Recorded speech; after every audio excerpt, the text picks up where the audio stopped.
We're live from New Delhi. You're watching DD India News, India's voice to the world. I'm Lipakshi Khurana. Coming up in the next hour. Israeli fighter jets pounds Hezbollah targets in southern Lebanon late on Thursday, even as Hezbollah leader says exploding device attacks crossed all red lines. US, UK urge restraint.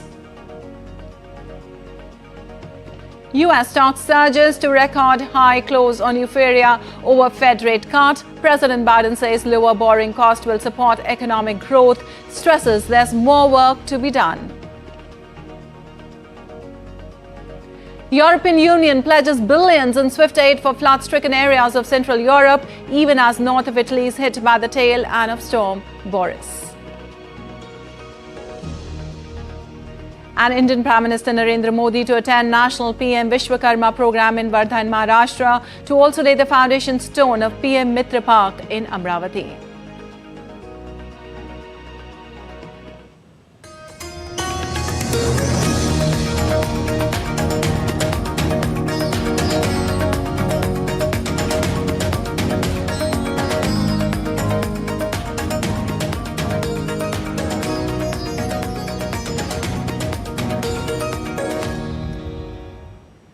And on to the details now. Israel has intensified attacks on southern Lebanon, launching dozens of air raids amid fears of a wider escalation in the region. The Israeli army said airstrikes hit hundreds of rocket launcher barrels ready to be fired towards Israel, as well as approximately 100 launchers and additional terrorist infrastructure sites. In a statement, the army also added that the Israel Defense Forces will continue to operate to degrade the Hezbollah terrorist organization's infrastructure and capabilities in order to defend the state of Israel. Well, the intensified attacks come as Hezbollah chief on Thursday said that exploding device attacks across Lebanon crossed all red lines. In a televised address after 2 days of attacks targeting communication devices, Hassan Nasrallah pledged to keep up their fight against Israel until its nearly 12-month conflict on the Gaza Strip ends. The Lebanese group's leader reiterated the only path to bring calm to the region is for Israel to also halt its assaults on the occupied West Bank. Thousands of people have been killed and 37 injured, including children, in communication attacks. Meanwhile, the United States and United Kingdom expressed a deep concern over rising tensions and civilian casualties in Lebanon and called for restraint after thousands of Hezbollah communication devices exploded. Amid the calls for restraint, Israeli warplanes carried out their most intense strikes on South Lebanon in nearly a year of war later on Thursday. Lebanese security sources said. The White House spokesperson, Karine Jean-Pierre, in a briefing said a diplomatic solution was achievable and urgent, while British Foreign Secretary David Lammy called for an immediate ceasefire between Israel and Lebanon's Hezbollah. Concern about the tension and afraid and concerned about potential escalation. We have said that in the Middle East. We've been very clear. And we've also said that the way to move forward is diplomatic resolution. We think it is achievable. Obviously, it is urgent. And so that's what we're going to continue to do, having those diplomatic conversations. Diplomacy is key here when we talk about potential escalation, which we do not want to see. We do not want to see. And so we're going to continue to work towards that. Calling for an immediate ceasefire from both sides so that we can get to that settlement, that political settlement that's required. Well, the United Nations Security Council is set to hold an emergency meeting on Friday over the pager blast in Lebanon targeting the terrorist group Hezbollah. Slovenia's UN Ambassador Samuel Zbogor, president of the 15-member Council for September, said that the meeting was requested by Algeria on behalf of Arab states. Earlier, UN Secretary General Antonio Guterres warned that the pager blast targeting Hezbollah indicate a serious risk of a dramatic escalation in Lebanon, and everything must be done to avoid that escalation. And former U.S. President and Republican candidate for presidential election Donald Trump, during his campaign meeting on Thursday, tried to woo the Jewish voters. He said there will be no existence of Israel if he did not win the upcoming presidential race. Trump was speaking in Washington, D.C. in a Jewish gathering themed as Fighting Anti-Semitism in America. Giving present reference to ongoing war between Israel and Hamas and tension in Middle East, he said that to save Israel, it was essential that he should come again to the White House as president. But if we don't win this election, Israel, in my opinion, within a period of 2 to 3 years, will cease to exist. It's going to be wiped out. That's what's going to happen. It's a tough thing to say, but what difference does it make from my standpoint? I have to tell you the truth. If I do win, Israel will be safe and secure, and we will stop the toxic poison of anti-Semitism from spreading all over America and all over the world. We'll get it stopped. But if I don't win, I believe Israel will be eradicated. Well, the campaign for presidential elections in U.S. is getting intensified with every passing day. Black communities are also coming up to activate their members to register for votes. However, they are not campaigning for any party and trying to keep neutral face. Voting rights organization Black Voters Matter has started an innovative approach to aware their communities to register for votes. They have begun We Fight Back tour for 6 days across Georgia on Thursday with a stop at Cross Keys High School in Atlanta and other places. Their goal is not only to encourage black voters to register, but also motivate them to go to polling booths and vote. The voter registration deadline in Georgia is October 7th. The group claims that their initiative is non-partisan. We want to be able to raise those issues with them and connect that back to the ballot. Who pulls the lever of power? Not just at the top of the ticket, but at the bottom of the ticket in your local elections. Georgia is so incredibly important in this election. We actually have over 100,000 registered voters that do not vote from the black community. So we're really trying to go about these stops and making sure that everyone knows that their voice really matters. Well, shifting focus now to Russia-Ukraine conflict, the European Parliament has passed a non-binding resolution urging EU member states to allow Ukraine to use Western-supplied weapons to strike military targets inside Russia. The resolution, adopted with 425 votes in favor, calls for lifting restrictions, arguing that current limits leave Ukraine vulnerable to Russian attacks. Kyiv was long sought permission to target Russian air bases involved in bombarding Ukraine. Moscow swiftly condemned the vote, with Duma Speaker Vyacheslav Volodin warning it could escalate into nuclear war, threatening swift missile strikes on European cities like Strasbourg. Ukraine, however, hailed the resolution as a bold step, with Foreign Minister Andriy Sybiga praising Europe's decisiveness and leadership in supporting Ukraine's self-defense against Russia's relentless assault. And in a stark warning, outgoing NATO chief Jens Stoltenberg declared that current military spending targets are insufficient to protect the alliance as it braces for an increasingly assertive Russia. Secretary General Jens Stoltenberg, who has led NATO since 2014, emphasized NATO's unwavering support for Ukraine as was vital to ending Russia's ongoing war. He urged the NATO members to boost defense spending in light of the growing threat from Moscow, speaking just weeks before the U.S. presidential election, where Donald Trump will face Kamala Harris, stressed the critical importance of the transatlantic alliance during this pivotal time.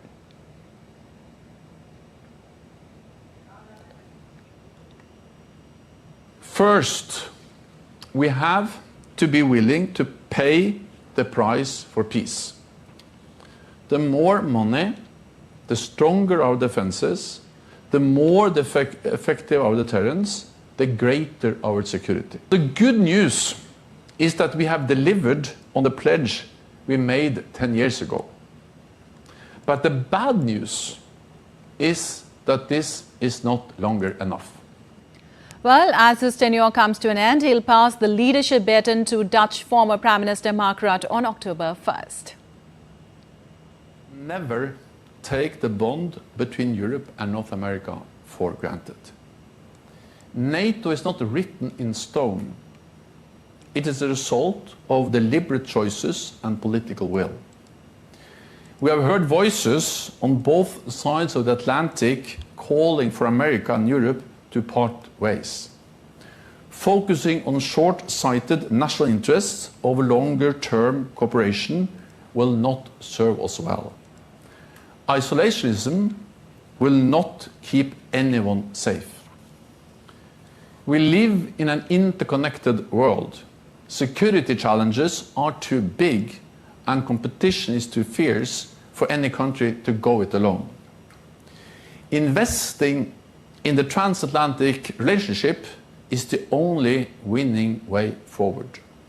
Well, Russian Foreign Minister Sergei Lavrov vowed that Moscow will defend its Arctic interest both diplomatically and militarily. Lavrov condemned increasing US and NATO military exercises in the Arctic, warning that Russia is prepared to respond with military and technical measures. His comments come as tensions rise following a new Pentagon strategy on the Arctic released in July, which highlighted Russia's expanded activities in the region. The US report noted Russia's reopening of hundreds of Soviet-era military bases and growing cooperation with China on Arctic minerals and shipping routes. Lavrov's remarks underscore Moscow's resolve to counter what it sees as a Western push to dominate the strategically crucial Arctic region. And Russian forces launched a wave of airstrikes in Ukraine's Sumy region on Thursday, targeting a geriatric-centric and crippling the energy sector. A guided bomb struck a 5-story building in Sumy, killing 1 and injuring 12. The UN condemned the attacks on Ukraine's power grid, suggesting they likely violated humanitarian law. The International Energy Agency warned that Ukraine could face a critical electricity shortage this winter, with supply potentially falling short by a third. Repeated strikes on Sumy's energy infrastructure forced authorities to rely on backup systems. In response, the EU is dismantling a Lithuanian power plant to be rebuilt in Ukraine and boosting electricity exports. Moscow has relentlessly targeted Sumy near the Kursk region, where Ukraine claims significant territorial gains. And Ukrainian President Volodymyr Zelensky announced a significant blow to Russian forces, revealing that Ukrainian troops have weakened Russia's ability to launch offensives in the contested Donetsk region. In his nightly address, Zelensky credited Ukraine's recent incursion into Russia's southern Kursk region, launched last month, for forcing Moscow to redirect 40,000 soldiers to the area. This strategic move has relieved pressure on the Eastern Front, where the war has raged for over 2.5 years. Zelensky emphasized that this shift marks a key development in Ukraine's ongoing efforts to repel Russian attacks, signaling a crucial advantage in the conflict. The Ukrainian Defense Forces managed to diminish the occupiers' assault potential in Donetsk region. The situation remains critically difficult. Tough battles every day. Kurahovo direction, Pokrok's, but we do our utmost for the resilience for our battle brigades. And Ukrainian President Volodymyr Zelensky is set to visit the U.S. next week, meeting President Joe Biden, Vice President Kamala Harris, and plans to see former President Donald Trump. With the upcoming U.S. presidential election looming, Zelensky aims to secure crucial support for Ukraine's defense against Russia. He plans to present his victory plan to end the war during talks with Biden and Harris on September 26th. Biden emphasized America's unwavering commitment to Ukraine's freedom and independence. Meanwhile, concerns grow over Trump's potential impact on U.S. support for Kyiv. Zelensky is also pushing the Biden administration to allow Ukraine to use long-range Western weapons against Russia. Meanwhile, the U.S. congressional leaders and President Joe Biden's administration are nearing an agreement to extend $6 billion in military aid for Ukraine that is due to expire this month, sources revealed. With bipartisan support, the plan aims to include the extension of the Presidential Drawdown Authority in a continuing resolution, an emergency spending bill needed to prevent a government shutdown by the 30th of September. This decision comes as Russia intensifies attacks on Ukraine's energy grid ahead of winter. The urgency increased after the House of Representatives failed to pass a Republican-backed funding bill, which omitted the Ukraine aid extension. Senate Majority Leader Chuck Schumer announced that the Senate is working on its own spending bill, likely to include the crucial one-year extension for Ukraine aid. And the U.S. State and Treasury Departments imposed new sanctions on Thursday on 5 entities and 1 individual involved in illicit payment mechanisms between Russia and North Korea. The Treasury's Office of Foreign Assets Control said the sanctions target Russian and South Ossetian groups, helping Moscow and Pyongyang evade international sanctions. With Russia facing mounting battlefield losses and deepening isolation, it has increasingly relied on North Korea for weapons and financial cooperation. The sanctions freeze the U.S.-controlled assets of 5 banks, 1 in Georgia and 4 in Russia, and Dmitry Yuryevich Nikulin, a key figure in establishing covert banking ties with North Korean institutions. The U.S. aims to disrupt these networks, which support North Korea's weapons program and Russia's war in Ukraine, threatening global security.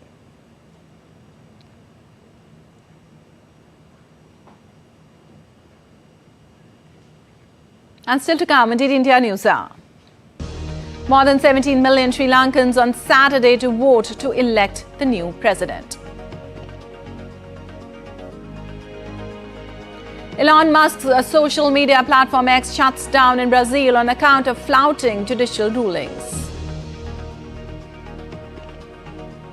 And sporadic wildfires press emergency services in Portugal, while Peru announces control over almost 90% of the wildfires.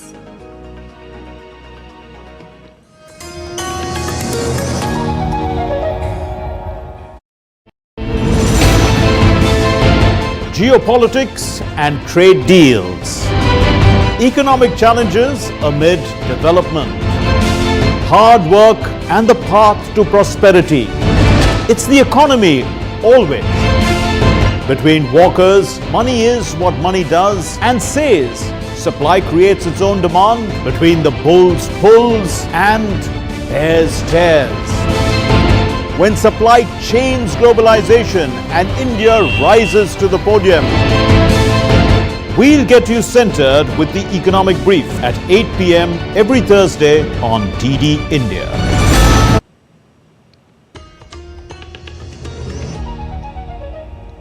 Welcome back. You're watching DD India News Hour. Lipakshi Khuranan. Moving on, the people of Sri Lanka are set to vote for a new president on Saturday in an election that will be key in deciding the future reforms in the country that is reeling under an unprecedented economic crisis. More than 17 million Sri Lankans are eligible to vote for the next president, who will serve a 5-year term. Sri Lankans will cast their votes at thousands of polling stations amid tight security. The winner will formally be announced by the Election Commission probably on Sunday. The campaigning ended at midnight on Wednesday, 48 hours before Election Day. And the Bangladesh Nationalist Party has voiced concern over the interim government's decision to grant magistracy powers to the army. BNP Secretary General Mirza Fakhrul Islam Alamgir warned on Thursday that this move, led by Professor Muhammad Yunus, could create new issues, reflecting the failure of civilian institutions to maintain law and order. Fakhrul urged the government to reconsider, urging that the army should only be given such powers in areas where the situation has become uncontrollable. He stressed that in peaceful regions, empowering the military in this way could lead to unnecessary complications. The interim government's decision allows army officers to act as executive magistrates under district supervision for 60 days, aiming to improve nationwide law and order ahead of elections. And the Dominican Senate approved on Wednesday a resolution requesting President Luis Abinador to pronounce himself in favor of recognizing Venezuela's former presidential candidate Edmundo Gonzalez Urrutia as president-elect of the Bolivarian Republic of Venezuela. The initiative was approved with 25 votes of the 26 senators present during the vote. Venezuela opposition candidate Edmundo Gonzalez, who stood against President Nicolas Maduro in July's election, is currently in Spain, where he was granted political asylum earlier this month following the issue of a warrant for his arrest in Venezuela. Venezuela Supreme Court ruled Maduro won the election, which took place on July 28th, even as members of the opposition published vote tallies online, which they said showed Gonzalez had won. And a county sheriff was arrested on Thursday after he allegedly shot and killed a district court judge in the southern U.S. state of Kentucky. Letcher County Sheriff Mickey Steins was taken into custody in connection with a shooting at the Letcher County Courthouse. Well, gun violence is common in the United States, a country where there are more firearms than people. Earlier this month, a man shot and injured 5 people on a Kentucky highway. The gunman's body was found on Wednesday after a 10-day manhunt. And Elon Musk's social media platform X went back offline in Brazil on Thursday, a day after it resumed its service in contravention of a judicial ban. Brazil's Supreme Court had earlier in the day ordered X to suspend access to the platform, finding the company had unlawfully, persistently and intentionally flouted judicial rulings and would risk a daily fine of more than $900,000 for non-compliance. The former Twitter was banned last month in Latin America's largest nation, but access to the phone app returned on Wednesday in what the government slammed as a deliberate violation of the suspension.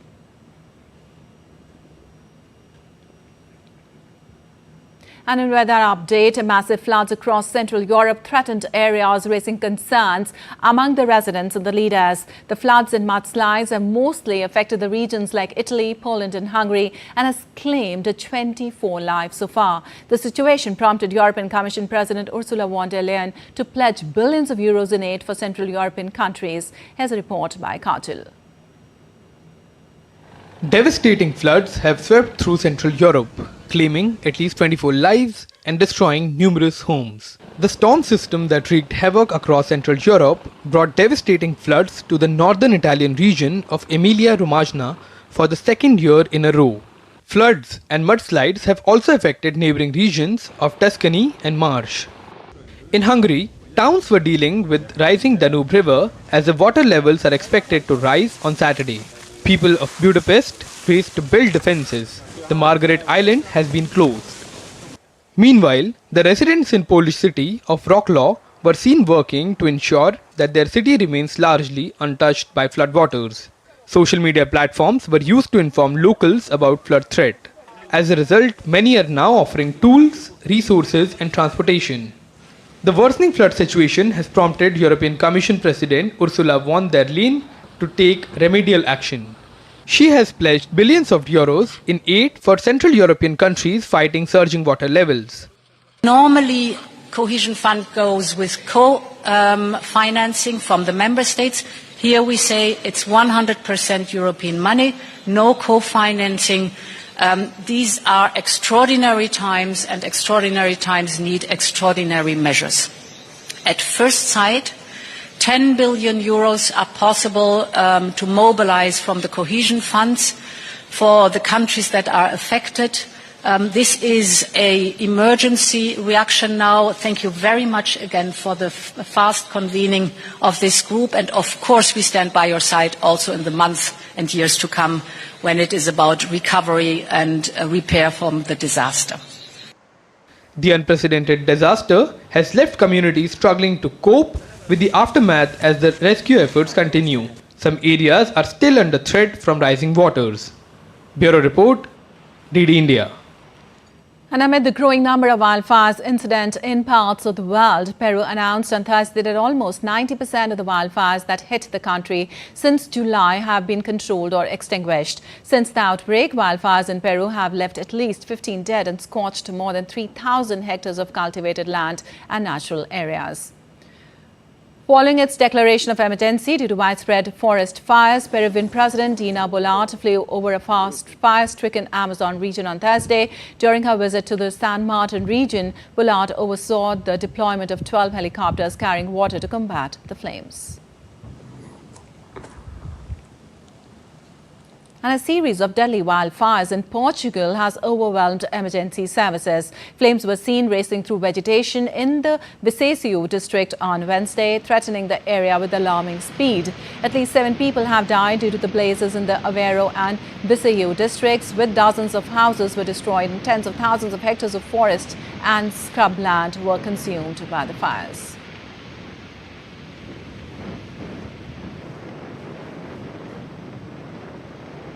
Also, Ecuador's military patrolled the streets of Quito on Wednesday after the government implemented nightly power cuts across the Andean country amid a severe drought, which has caused water levels to plunge, affecting hydroelectric plants. Ecuador's government attributes the power crisis to a lack of maintenance of existing dams and insufficient contracts to secure new power generation, coupled with the country's worst drought in the last 61 years. On Wednesday, the government announced that there would be service suspensions throughout the country between 10 p.m. until 6 a.m. local time. Ecuador needs an additional 1,000 megawatts of 1 gigawatt of power to cover national demand. And now let's take a look at other stories making news around the world. Residents of Mexico City evacuated buildings and homes for an emergency earthquake drill on September 19th, a day which also marks the anniversary of the devastating 2017 and 1985 quakes. Officers conducted drills in the simulation, aiming to improve response times. While the day brings a sense of solemnity as the nation reflects on past tragedies, it also emphasizes the importance of resilience and preparedness in the face of nature's unpredictability. Barcelona's Sagrada Familia announced the construction of the Tower of Jesus Christ, the temple's tallest one, will be finished in 2025. The tower will be crowned with a four-armed cross that will be 17 meters tall and 13.5 meters wide. They added the world-famous building, which was designed by architect Antoni Gaudí, started in 1882. The tower's final panel is expected to go on the tower in late 2024 before work starts on the last part of the tower. An 800 kg southern white rhino at a safari park in northwest England has received a groundbreaking medical operation to help heal a broken front leg. The procedure, which is one of its first of its kind, involved a team of veterinarians and surgeons working together to repair the rhino's leg, an injury that posed a significant threat to the animal's mobility and overall health. The successful surgery offers hope for other animals in similar situations. The twin giant pandas born on August 22nd have made remarkable progress in their early weeks of life, now tipping the scales at a healthy 1 kilogram each. The Berlin Zoo's team monitor the twins closely, ensuring they receive the best care possible during these critical first months. With their growth on track, anticipation is building for the day when the twins will be introduced to the public, joining the zoo's celebrated panda family.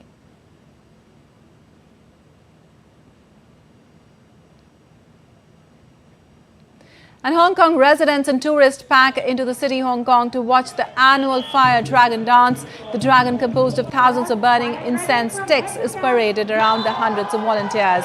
The ritual originated in the 1800s to ward off the plague and coincides with Mid-Autumn Festival, a traditional annual event celebrated by millions across the world.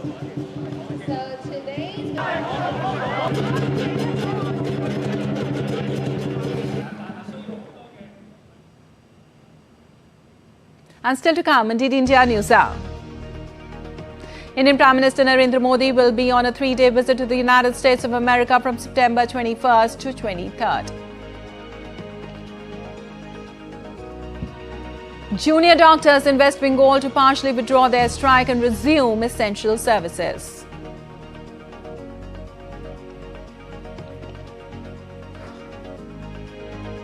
And IMD predicts heavy rainfall in northeast India and Andaman and Nicobar Islands today.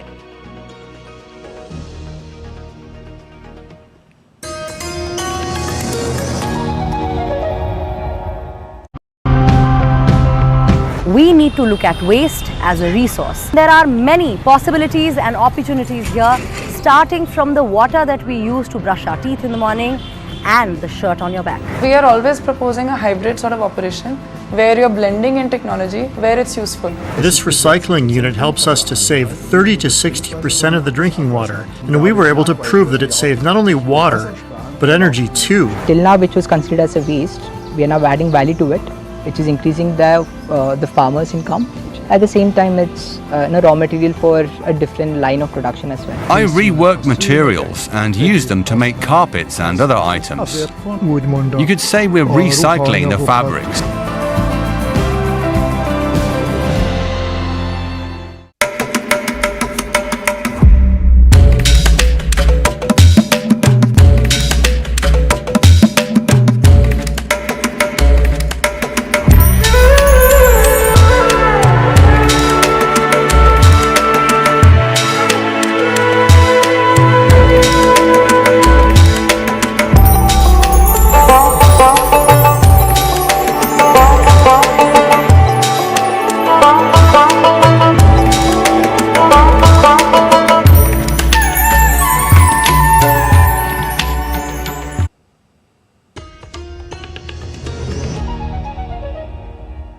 Welcome back. You're watching DD India News. I'm Lipakshi Kuran, and time now for a quick recap of the headlines. Israeli fighter jets pounds Hezbollah targets in southern Lebanon late on Thursday, even as Hezbollah leader says exploding device attacks crossed all red lines. US, UK urge restraint. US stock surges to record high, close to euphoria over Fed rate cut. President Biden says lower borrowing cost will support economic growth, stresses there's more work to be done. European Union pledges billions in swift aid for flood-stricken areas of Central Europe, even as north of Italy is hit by the tail end of Storm Boris. And Indian Prime Minister Narendra Modi to attend National PM Vishwakarma program in Wardha in Maharashtra to also lay the foundation stone of PM Mitra Park in Amravati. Well, moving on, Indian Prime Minister Narendra Modi will be on a 3-day visit to the United States of America from September 21st to 23rd. During the visit, he would join world leaders at the upcoming Quad Summit, which is expected to address pressing global issues, including the situation in Ukraine. The Prime Minister will also participate in the UN Summit for the Future at the UN headquarters in New York. He would also address a gathering of the Indian diaspora in New York. DD India's Amritpal Singh and Shubhendu Ghosh report for more from New York. Prime Minister Narendra Modi is all set to embark on a crucial 3-day visit to the United States beginning Saturday. The visit kicks off with the highly anticipated Quad Summit in Delaware, followed by a series of important engagements in the New York City, including addressing the Summit for the Future, meetings with global CEOs, diaspora events, and bilateral discussions with world leaders. The Prime Minister will be visiting the US from the 21st to the 23rd of September. This visit combines many aspects. It has a very important bilateral aspect to it, a very important plurilateral aspect to it, and an equally important multilateral aspect to it. There will be interaction with a variety of foreign partners at the level of the Prime Minister. There will be interaction with the large Indian diaspora in the US, and there will be engagement with a host of business and industry leaders, amongst others. The visit begins with the Quad Summit, a critical platform for cooperation between 4 member countries: India, the United States, Japan, and Australia. The summit will focus on regional security, Indo-Pacific strategy, and evolving dynamics of global diplomacy. The summit will explore avenues for enhanced collaboration in areas like technology, infrastructure, and climate change. On the sidelines of the summit, Prime Minister Modi will also hold bilateral meetings with Australian and Japanese Prime Minister and the US President Joe Biden. There will be an opportunity for both sides to exchange a few agreements. Two that I would highlight are the Indo-Pacific Economic Framework related agreements and an India-US drug framework related MOU. On Monday, the Prime Minister will participate in the UN Summit for the Future, where he is expected to speak about pressing global challenges of the future, including sustainable development, digital transformation, and global governance. When Prime Minister Narendra Modi addresses the Summit of the Future here in New York, focus would be on India's vision of a sustainable tomorrow, keeping in mind the priorities of the Global South. The Prime Minister will also address the Indian-American community at a diaspora event at the Long Island. The event is expected to reinforce strong connection between India and its diaspora, which plays a vital role in fostering India-US relations. The Prime Minister will also meet with American business leaders in New York. This would be an important opportunity to strengthen economic ties and attract investments in key sectors like technology, energy, and manufacturing. Following the meeting, Prime Minister Modi will also engage with global leaders in bilateral discussions. The highlight of the visit would be his participation in the Quad Summit, as it comes at a time when regional powers are navigating a complex web of alliances and adversarial relations in the Indo-Pacific. While the security of the Indo-Pacific will figure prominently in the talks between the leaders, from an Indian standpoint, the developmental needs and goals of the countries of the region would be of paramount importance. With cameraman Sumit Nadyal and my colleague Shobhendu Ghosh, this is Amrit Pal Singh for DD India in New York. Meanwhile, today, Prime Minister Narendra Modi is visiting Wardha in Maharashtra on Friday. He interacted with the beneficiaries of PM Vishwakarma during his visit. Our correspondent has filed this report. India's Prime Minister Narendra Modi will visit Wardha, Maharashtra and participate in the National PM Vishwakarma program, marking 1 year of progress under PM Vishwakarma. This program is basically to celebrate success of PM Vishwakarma scheme, which has been launched last year by Honorable PM Narendra Modi. This program also includes launching of Mega PM Mitra Textile Park in Amravati, followed by 2 schemes of Skill Development Department, that is the Acharya Chanakya Skill Development Center and Punyashlok Ahilyabai Holkar Mahila Startup Scheme. Followed by launching of the event, the Honorable PM will interact with 750 locations across India. During the program, Prime Minister will release certificates and loans to PM Vishwakarma beneficiaries. He'll also release a commemorative stamp dedicated to mark 1 year of progress under PM Vishwakarma. India is known for its sophisticated traditional craftsmanship. However, due to various factors, particularly due to technical advancement related competition in market and also due to COVID-19 crisis, Indian artisans and craftsmen had to face hard days. This Vishwakarma Yojana had ensured that the much needed support and help by the government could be extended to these artisans. The scheme provides collateral-free credit, skill training, modern tools, incentive for digital transactions and market linkage support to artisans in 18 trades. In Wardha, artisans are excited to attend the event. हमने registration किए, हमारा training भी हुआ 40 घंटे का, इसके जो है स्टाइपेंड भी मिल गया उनको और आगे इनके किट मिलने वाली है। ये कारीगरों के लिए लाभदायक है और आगे नई पीढ़ी को उत्साही होने के लिए अच्छा और आर्थिक उसकी बाजू भी सक्षम होंगी। इस योजना को लेकर के हमारे समाज में एक खुशी की लहर आई है और नए युवा वर्ग में अपने पारंपरिक व्यवसाय के प्रति भावना जागृत हुई है।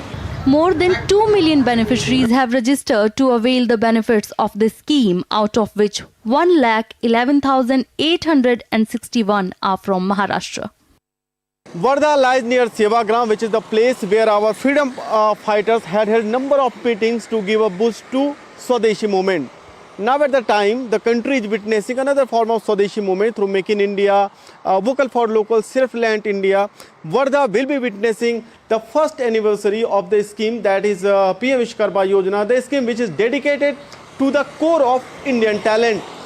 With my colleague Kapil, this is Yogesh Kumar Seetal reporting from Maharashtra for DT India. Well, the World Food India 2024 spotlights India's dynamic farm-to-fork supply chains and positioning it as a global sourcing hub for agri-products. The 4-day mega event sees Japan as the partner country, while Vietnam and Iran participate as focus countries. Anil Thomas has the details. Bharat Mandapam hosts the 3rd edition of World Food India 2024. This highly anticipated global event from the 19th to the 22nd of September sees participation from over 90 countries, 26 Indian states and union territories. A coffee table book on the food processing journey was also released. Minimum waste, maximum wealth is the way forward for making food sustainable. Through irradiation units, it's a new technology through which all the perishable items, you can increase the shelf life of those perishable items.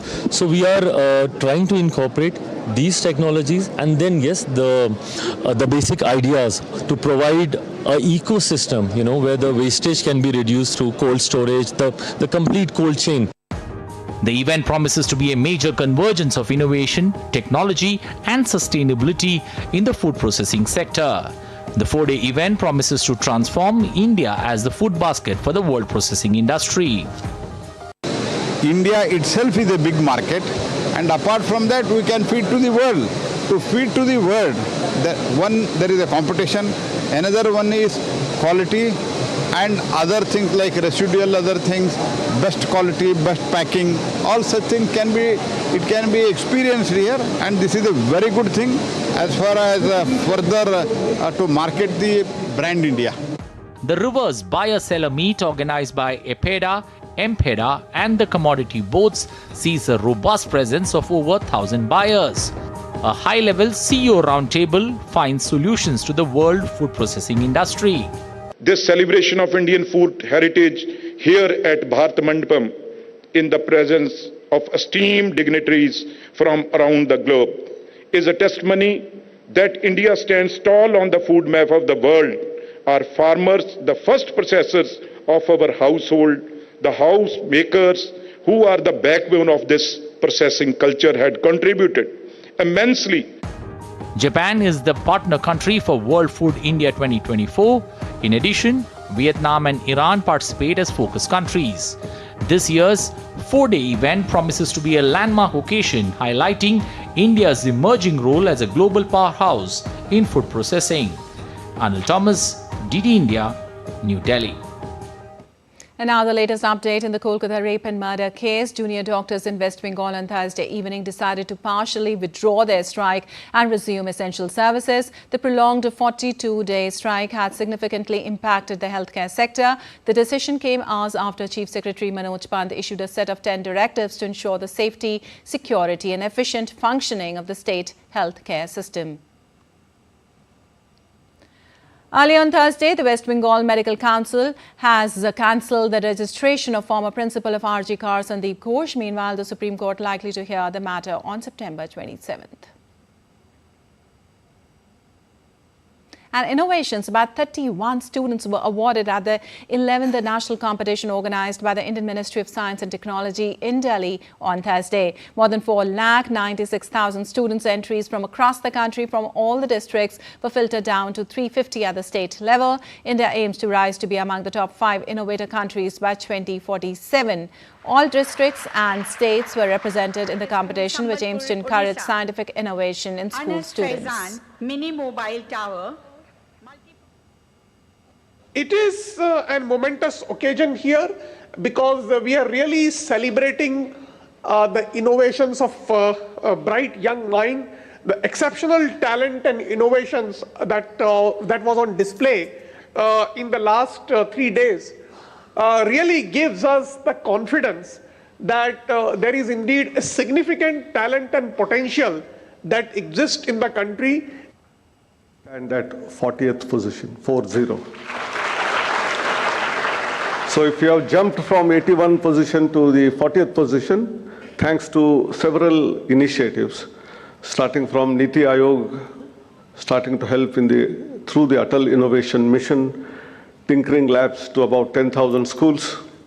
Well, the Indian government has extended budget support to the Maldives with the rollover of a $50 million treasury bill for an additional year. Former President of the United Nations General Assembly, Abdullah Shahid, has expressed delight, terming India as a time-tested friend. In a tweet, he said, and I quote, "India continues to prove time and time again that it is a time-tested friend and an unwavering ally despite this government's mismanagement of the economy and its questionable foreign policy. I thank India for its special consideration extended towards the people of Maldives. Friendly, cordial relationships with all countries is essential for progress and prosperity," unquote. And rain continues in many states across India. The Meteorological Department has predicted torrential rain in Andaman and Nicobar Islands today. On the other hand, heavy rain is expected at isolated places in East Madhya Pradesh, Chhattisgarh, Nagaland, Manipur, Mizoram, Tripura, Arunachal Pradesh, Assam and Meghalaya from 22nd to 25th of September. The Meteorological Department said that there is a possibility of rain in Konkan, Goa, Maharashtra, Andhra Pradesh and Karnataka in the next 7 days. According to Met Department, there is a possibility of light rain in partly cloudy sky in the capital Delhi today.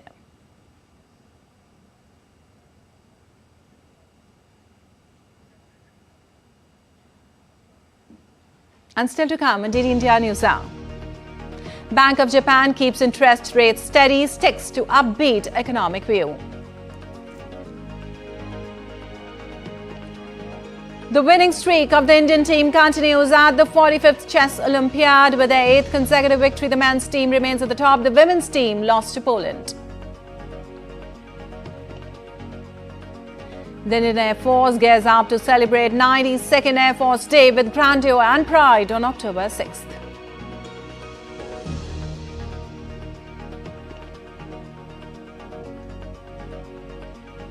Welcome back. You're watching Indeed India News Hour. And now let's take you to Global Food Regulator Summit 2024, where India's Health Minister J.P. Nadda is delivering the opening address.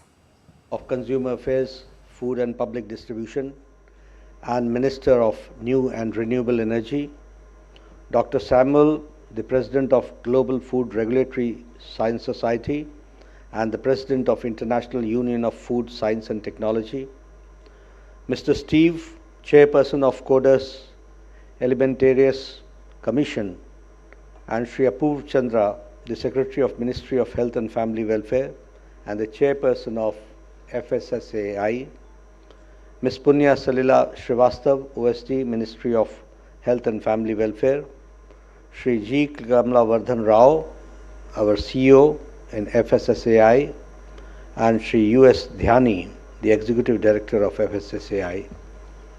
I am delighted to see such a diverse gathering and representatives of premier organizations of WHO, of FAO, Federal Institute of Risk Assessment, Germany, and Codex Alimentarius Commission, WTO, food regulators from over 40 countries, industry leaders, and experts from global scientific community coming together to discuss a topic of paramount importance of food safety. Last year in India, we had a privilege of hosting G20 Summit under the visionary leadership of Honorable Prime Minister Shri Narendra Modi ji. The success of that event highlighted the India's remarkable progress and its emerging role as a global influencer. In alignment with our Honorable Prime Minister's vision, Vasudhaiva Kutumbakam, One Earth, One Family, One Future, we launched the inaugural Global Food Regulator Summit in 2023 as a co-branded event with the G20 Summit. This groundbreaking initiative brought together global food regulators to discuss the challenges and the threats of our food safety system. As my colleague Prahlad Joshi ji talked about and recited the shloka from the Bhagavad Gita, the importance of the purity of food, it is also mentioned in Upanishads that when food is pure, the mind becomes pure. And when the mind is pure, memory becomes steady. And when memory is steady, all the knots of the heart, ignorance, doubts, attachments are untied and one attains liberation. This emphasizes the importance of pure food in achieving mental clarity and ultimately spiritual liberation, which we have to understand. This timeless principle underscores the critical connection between food, health and well-being and will guide discussions over the next 2 days. The rapid globalization, technological advancements and evolving consumer preferences are reshaping our food systems at an unprecedented pace. We face a complex array of challenges, from persistent foodborne illness to emerging concerns such as nutraceutical safety, novel foods, and the microplastics in our food chain, all while striving for sustainability. In this dynamic environment, the role of food regulators has never been more crucial. This demands continuous collaboration, relentless innovation, and a commitment to constant improvement in our food safety systems. Ministry of Health and Family Welfare and FSSAI have been playing a pivotal role in developing standards, keeping in mind international trade, evolving food production processes, and changing consumption patterns. FSSAI has made remarkable strides in reviewing and developing new standards based on cutting-edge advancements in food technology. A notable achievement was the development of the millet standards, which was launched by our Honorable Prime Minister at Global Millets Sri Anna conference in March 18, 2023. We harmonizing our food standards with the international benchmarks. This includes the National Action Plan. Here I would also like to say that the AMR 2.0 is aligning maximum residue limits and the pesticides with Codex standards and enhancing our global position in the trade. As you know, India was elected to the Executive Committee of the Codex Alimentarius Commission, allowing us to contribute global standards for spices and other products. India has also provided training of Codex standards to several countries, including Bhutan, Nepal, and Sri Lanka, in strengthening the regional capacities. Building these achievements, the Global Food Regulator Summit 2024 presents an expanded platform to deepen our understanding of global regulatory frameworks and promote the exchange of information on food product and safety requirements. Over the next 2 days, our discussion will focus on crucial emerging issues that pose threats to the food safety and health. Friends, the pesticides residues in food pose risks to human health.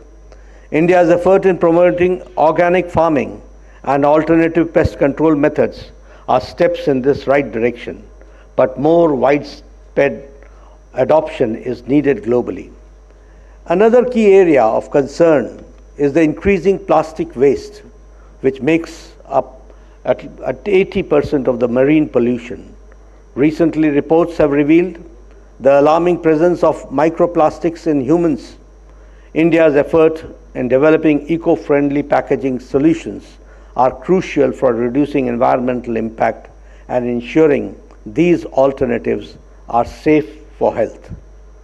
Government of India, with an aim to scaling up research across various sectors, including the food safety, announced the establishment of the National Research Foundation with a budget of almost $5.96 billion from 2024 to 2028. Technological advancements have paved for a rise of new and innovative food trends such as plant-based proteins, insect proteins, and lab-grown meat.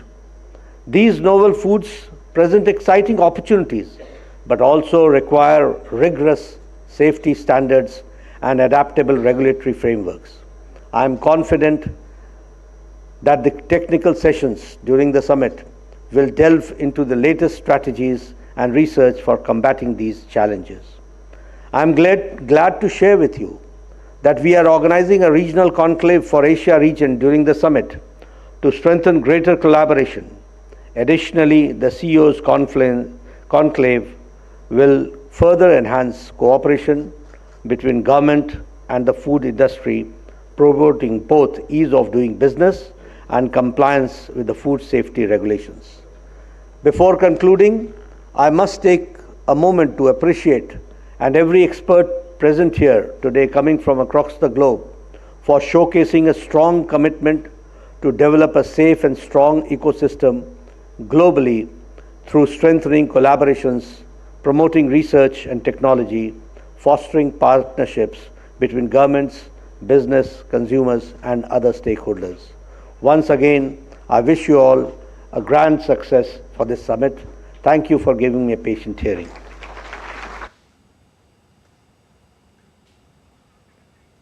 Well, you were watching live from Global Food Regulator Summit 2024, where India's Health Minister JP Nadda was delivering the opening address, highlighting the paramount importance of food safety. He spoke about the importance of purity of food, which ultimately leads to spiritual enlightenment. He said the summit is a platform of food regulators to exchange perspectives on strengthening food safety systems and regulatory framework across the food value chain. He said the summit intends to ensure food safety and nutrition for all and discuss crucial emerging issues that pose risk to human health and how India is promoting organic farming, and also steps to check microplastics will also be discussed. In addition, the summit aims to promote a common dialogue on critical aspects such as food safety, risk assessment, analytical competence and capacity building initiatives.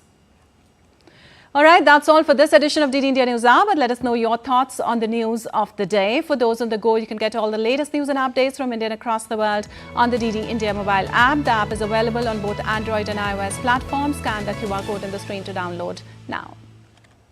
We'll be back with more news as it breaks here on DD India. I'm Lipakshi Khurana from all of us here in Delhi. Thanks for watching DD India News Hour.